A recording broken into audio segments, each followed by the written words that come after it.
In this video, I'm going to finalize on t-test session by elaborating on the t-test formula. The first part of the formula looks at the mean difference between the two subsamples. Borrowing from the previous session, I'm going to use the gender variable and number of traffic tickets.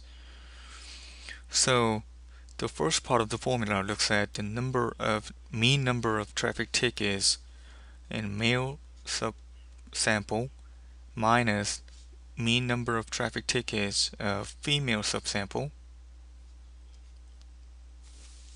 and then that is 4, and that's very simple.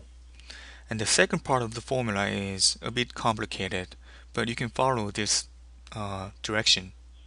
You look at the standard deviation of the first subsample, square that, and divide it by the number of cases in that first subsample. Plus, you calculate the standard deviation of the second subsample, square that, and divide it by the number of cases in that second subsample.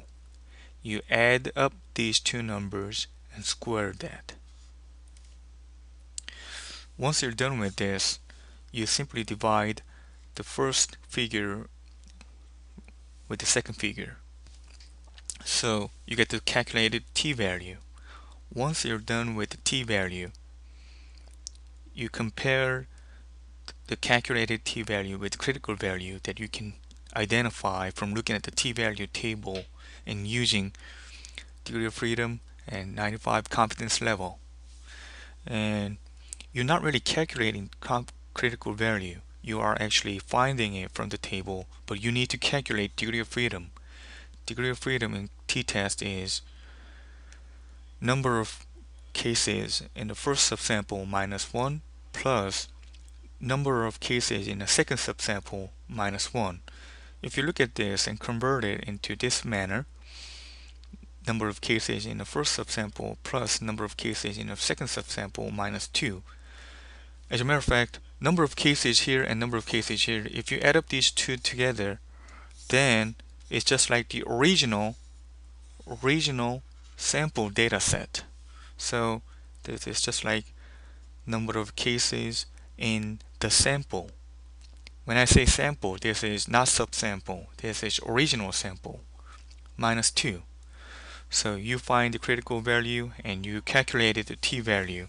Now compare these two and see if this critical value is higher than t-value. If the critical value is higher than the t-value, then you cannot reject the null hypothesis. So you have to believe that there's no difference between male and female subsamples in terms of number of traffic tickets. If this critical value is smaller than your calculated t-value, then you can reject the null hypothesis and say that number of traffic tickets for male subsample is higher than number of traffic tickets for female subsample. And you can also tell that number of traffic tickets for male subsample is higher than mean number of traffic tickets for female subsample.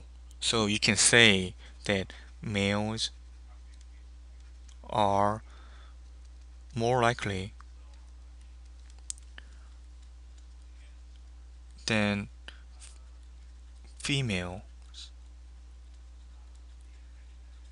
to receive traffic tickets. In the next session, I'm going to cover ANOVA, analysis of variance.